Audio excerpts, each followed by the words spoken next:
Binary থেকে হেক্সাডেসিমালে রূপান্তরটা দেখব।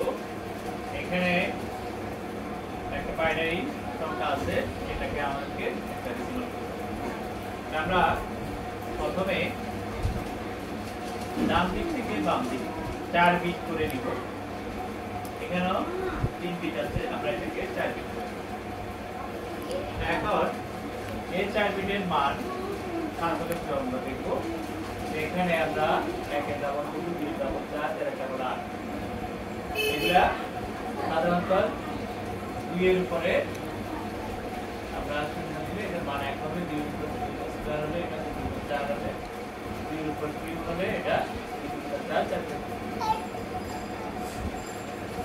1 হবে, 2 এর উপর 1 হবে, এটা 1 হলে 2 কে 2 উপরে 2 স্কয়ার হলে 2 এর উপর 4 হবে, আর 2 এর উপর 2 হলে 2 গুণ 4 হবে। আমরা দেখব এখানে 3টা 4 আছে, 2 আছে, 1 আছে, টোটাল 7। এরপর আমরা দেখব এখানে যে 1 0 1 8 4 9 2 আছে 1। তাহলে আমরা দেখব যে 8 2 10 11 11 একটা মান আছে 2।